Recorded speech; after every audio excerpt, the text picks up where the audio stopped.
Restaurant, le Château Royal. Julien Dubois, magnate immobilier de 38 ans, est dans son fauteuil roulant suite à un accident qui a changé sa vie. Quand il tente de manger seul devant ses associés, le tremblement de ses mains le trahit et l'assiette se renverse sur son costume à 20 000 €. L'humiliation est totale, mais soudain, la serveuse Margot Laurent s'approche, prend délicatement la fourchette et commence à l'aider à manger avec un naturel qui émeut toute la salle. Pour la première fois depuis des mois, Julien sourit vraiment. 2 heures plus tard, Margot est licenciée par le directeur furieux. On ne touche jamais un client. Mais ce que le directeur ne sait pas, c'est que Margot cache un secret dévastateur qui va tout changer. Et Julien, ému par ce geste de pure humanité, est sur le point de découvrir que l'amour peut arriver dans les moments les plus inattendus.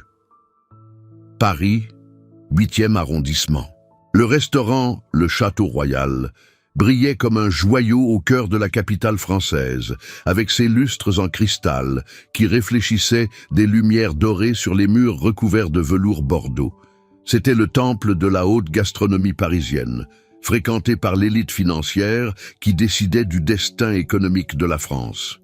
Julien Dubois, 38 ans, manœuvra son fauteuil roulant électrique à travers l'entrée principale du restaurant. 6 mois auparavant, il était l'un des hommes les plus puissants de France, PDG d'un empire immobilier de 5 milliards d'euros qui se déplaçait dans Paris comme un empereur moderne. Maintenant, chaque simple marche était devenue une montagne à gravir. L'accident de voiture qui avait changé sa vie avait aussi été la fin de son mariage. Sa femme Céline n'avait pas supporté le poids d'avoir un mari différent, comme elle avait eu le courage de l'appeler avant de partir avec la moitié de son patrimoine. Ce soir-là, Julien devait conclure l'affaire la plus importante de sa carrière. L'acquisition de tout le front de Seine de la Défense pour 2 milliards d'euros. Les 3 associés suisses étaient déjà assis à la table réservée, leurs visages impénétrables étudiant chacun de ses mouvements pour déterminer s'il était encore l'homme qu'il fallait pour gérer un investissement si massif. Heinrich Müller, le banquier zurichois, se leva pour le saluer. Le geste, autrefois naturel, semblait maintenant se charger de pitié mal dissimulée. Julien se positionna à table avec la précision de celui qui avait appris à calculer chaque mouvement. Mais cela n'effaçait pas la différence évidente avec les autres convives. Margot Laurent, 28 ans, s'approcha de la table avec le pas silencieux qu'elle avait perfectionné en 3 ans de travail dans le restaurant le plus exclusif de Paris. Ses cheveux châtains étaient rassemblés en un chignon parfait, l'uniforme bordeaux et blanc impeccable cachait une histoire de sacrifice qu'aucun des clients n'aurait jamais imaginée. Diplômée d'HEC Paris, avec mention très bien, Margot avait dû abandonner son MBA pour payer les traitements oncologiques de sa mère. 3 ans de chimiothérapie, de radiothérapie, de voyages d'espoir dans des cliniques suisses qui avaient épuisé jusqu'au dernier centime de ses économies. Sa mère était morte 2 mois auparavant, la laissant seule avec une dette de 200 000 € et une douleur qui lui coupait le souffle chaque matin. Quand vint le moment de manger, la réalité frappa Julien comme une gifle. Le tremblement des mains, effet secondaire des analgésiques, s'intensifiait toujours quand il était sous stress. La fourchette glissa de ses doigts juste au moment où il portait la première bouchée à sa bouche. Le risotto se répandit sur son pantalon Hermès, tachant la soie grise de grains de riz et de vin rouge. Le silence qui tomba sur la table fut plus bruyant que n'importe quelle explosion. Les Suisses échangèrent des regards éloquents, le genre de regard qui décide du destin d'accords milliardaires. Julien sentit la chaleur de l'humiliation monter à son visage comme de la lave incandescente. À cet instant, Margot se matérialisa à ses côtés avec la grâce d'un ange. Sans dire un mot, elle prit délicatement la fourchette sur la table, la remplit d'une petite portion de risotto et l'approcha de la bouche de Julien avec un naturel qui semblait la chose la plus normale du monde. Le geste fut si spontané, si dépourvu de pitié ou de gêne, que Julien se sentit soudain en sécurité. Pour la première fois en 6 mois, il mangea sans honte, laissant Margot l'aider avec des mouvements fluides et discrets qui n'attirèrent même pas l'attention des autres tables. Les trois Suisses, témoins de cette scène de pure humanité, semblaient avoir compris quelque chose de fondamental sur Julien. Un homme qui inspirait une telle dévotion et un tel respect ne pouvait être sous-estimé, fauteuil roulant ou pas. L'affaire fut conclue par une poignée de main qui avait le goût d'un nouveau commencement. Mais pendant que les contrats se signaient, depuis le coin de la salle, le directeur du restaurant, Pierre Moreau, avait observé toute la scène avec des yeux qui brillaient de rage froide. 2 heures après la signature du contrat le plus important de sa carrière, Julien s'apprêtait à quitter le restaurant quand il entendit des voix agitées provenant de la zone du personnel. Il s'approcha discrètement et reconnut la voix tremblante de Margot qui tentait de se défendre. Pierre Moreau, le directeur, détruisait Margot avec des mots qui tranchaient comme des lames. La règle la plus sacrée du restaurant avait été violée. On ne touche jamais un client. Jamais. C'était une question de professionnalisme, de distance, de respect selon sa vision déformée du service de luxe. Julien observait à travers la porte entr'ouverte Margot debout devant le bureau de Moreau, les mains tremblant tandis qu'elle serrait son tablier. Chaque tentative d'explication était rejetée avec une violence verbale croissante. Quand Moreau sortit l'enveloppe avec le licenciement immédiat, Margot resta immobile, comme si les mots n'étaient pas arrivés à son cerveau. Le désespoir dans ses yeux était tangible. Elle avait besoin de ce travail, avait des dettes écrasantes, des frais médicaux encore à payer pour les traitements de sa mère. Julien vit Margot prendre l'enveloppe avec des mains qui tremblaient maintenant de façon incontrôlable. Son visage était devenu de marbre, mais ses yeux brillaient de larmes retenues à grand-peine. Quand elle sortit du bureau, elle faillit percuter Julien qui l'attendait dans le couloir. Les excuses de Margot furent immédiates. La peur d'avoir mis dans l'embarras l'homme qu'elle avait aidé. Mais Julien l'arrêta avec une douceur qui la surprit. « Tu ne m'as pas mis dans l'embarras. Tu m'as sauvé. » Margot commença à pleurer silencieusement. Toutes les défenses qu'elle avait construites autour de sa douleur s'écroulaient d'un coup. L'histoire sortit par fragments. 200 000 € de dettes pour les traitements oncologiques de la mère. 3 ans de sacrifice, la perte de tout ce qu'elle possédait, et maintenant le licenciement qui représentait la fin de tout espoir. La confession tomba entre eux comme un pont qui les reliait au-delà de leurs différences sociales. Julien sentit quelque chose bouger dans sa poitrine, une émotion qu'il n'avait pas ressentie depuis des mois. Il prit une décision qui changerait leurs 2 vies. Tandis qu'ils sortaient ensemble du restaurant, Margot séchait ses larmes avec le dos de sa main, sans savoir que cet homme était sur le point de lui offrir bien plus qu'un simple travail. Le penthouse de Julien s'élevait au 40e étage d'un gratte-ciel de la Défense, avec des baies vitrées qui offraient une vue époustouflante sur Paris illuminé. L'appartement était un chef-d'œuvre de design contemporain, chaque surface pensée pour être accessible à un fauteuil roulant sans sacrifier l'élégance. Margot suivit Julien à travers le salon, ses yeux s'élargissant d'émerveillement. Elle n'avait jamais vu tant de luxe concentré en un seul espace. Des œuvres d'art qui valaient plus que sa maison, des meubles qui ressemblaient à des sculptures, des technologies qui répondaient aux commandes vocales. Julien se positionna face à elle, les mains bougeant nerveusement sur les accoudoirs du fauteuil. C'était la première fois en 6 mois qu'il amenait quelqu'un chez lui. La première fois qu'il ressentait le besoin de partager son espace avec une autre personne. L'histoire de Margot sortit lentement.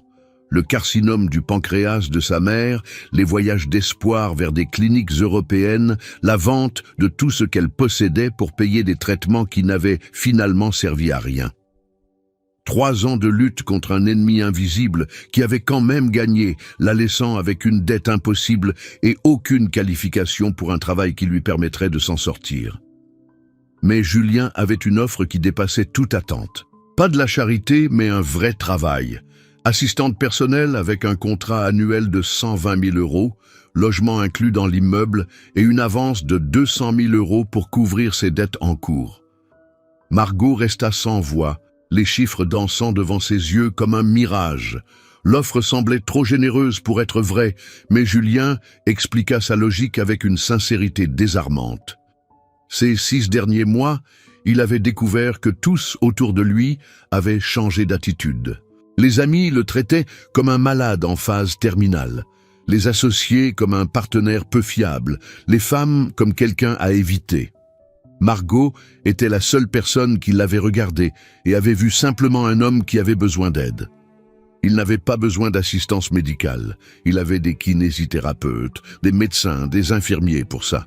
Il avait besoin de quelqu'un qui l'aide à rester Julien Dubois, pas à devenir le pauvre Julien en fauteuil roulant. Margot regarda le contrat, puis de nouveau Julien. Il y avait quelque chose dans ses yeux qui allait au-delà de la générosité, quelque chose qui ressemblait dangereusement à la solitude. Sa décision d'accepter ne fut pas motivée seulement par l'argent, mais par la reconnaissance d'une douleur partagée de deux personnes qui avaient besoin de se sauver mutuellement. Tandis qu'ils se serraient la main scellant l'accord, tous deux sentirent que quelque chose de beaucoup plus grand qu'une simple relation de travail commençait. 3 mois transformèrent complètement la vie des deux. Margot vivait maintenant dans l'appartement du 38e étage, un refuge d'où elle pouvait voir Paris s'éveiller chaque matin. Travailler avec Julien s'était révélé être un défi continu, mais gratifiant. Il ne s'agissait pas seulement de l'aider physiquement, mais de l'aider à retrouver confiance en lui. La réunion cruciale avec les représentants de la mairie de Paris pour le nouveau quartier résidentiel mit à l'épreuve tous les progrès accomplis. Julien était nerveux, les mains tremblant plus que d'habitude en révisant les documents. Margot avait appris à reconnaître les signes de son anxiété et développé des méthodes pour le calmer. Un massage délicat des épaules, des mots d'encouragement murmurés avec la juste dose de fermeté et de douceur. Tu aimes cette histoire, Makwa ? Laisse un petit like et abonne-toi à la chaîne. Maintenant, reprenons la vidéo. La présentation à l'hôtel de ville fut un triomphe. Julien exposa le projet avec une passion et une compétence qui conquirent immédiatement la commission. Margot l'assistait discrètement, anticipant chacun de ses besoins, complétant ses phrases quand la fatigue se faisait sentir, devenant ses yeux et ses mains quand c'était nécessaire. L'adjoint à l'urbanisme félicita personnellement, remarquant l'harmonie extraordinaire de leur partenariat professionnel. En rentrant, Julien était euphorique, l'adrénaline du succès coulant dans ses veines comme une rivière en crue. Les dîners ensemble étaient devenus des moments d'intimité domestique qu'aucun des deux n'osait appeler par leur vrai nom. Margot avait appris à cuisiner ses plats préférés, transformant ces moments en rituels de connexion qui allaient bien au-delà de la relation employeur-employé. Un soir, pendant que Margot débarrassait, Julien posa la question qu'il avait retenue pendant des semaines. Il voulait savoir pourquoi elle n'avait jamais enquêté sur sa vie privée, sur le mariage raté, sur l'accident qui avait tout changé. La réponse de Margot révéla une sagesse qui dépassait ses années. Elle avait appris que les gens racontent ce qu'ils veulent quand ils sont prêts, et que le passé de quelqu'un ne définit pas qui il est aujourd'hui. Julien s'ouvrit alors complètement, racontant l'accident causé par sa fureur face à la trahison de Céline, le réveil à l'hôpital avec la colonne vertébrale endommagée et une lettre d'adieu qui le définissait comme un demi-homme. Pendant des mois, il avait cru que son ex-femme avait raison jusqu'à ce qu'il rencontre Margot. Le moment d'intimité qui suivit fut interrompu par l'interphone. Céline était revenue, et avec elle le fantôme d'un passé qui menaçait de détruire tout ce qu'ils avaient construit ensemble. Céline Moreau-Dubois entra dans l'appartement comme si c'était encore sa maison, les talons résonnant sur le marbre comme des coups de pistolet. Sa beauté glacée, qui avait conquis Julien 10 ans auparavant, lui paraissait maintenant artificielle, comme un mannequin de vitrine. Elle avait apporté des documents juridiques qui changeaient tout. Le tribunal avait accueilli son recours pour réviser les accords de divorce. Son argument était cynique dans sa simplicité. L'état de Julien exigeait qu'elle s'occupe de lui pour le reste de sa vie, donc elle méritait un soutien financier plus important.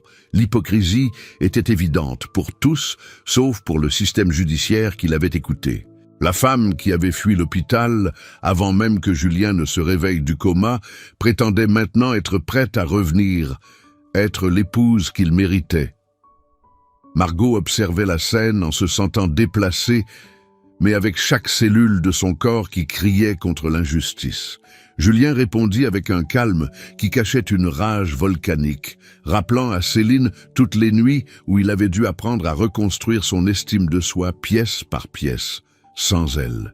Quand Céline insinua que Margot était simplement une jeune femme désespérée qui manipulait un homme riche et vulnérable, Julien prit la décision la plus importante de sa nouvelle vie. Devant son ex-femme, il déclara publiquement que Margot n'avait pas seulement de l'influence sur sa vie, Margot était sa vie, la femme dont il était amoureux.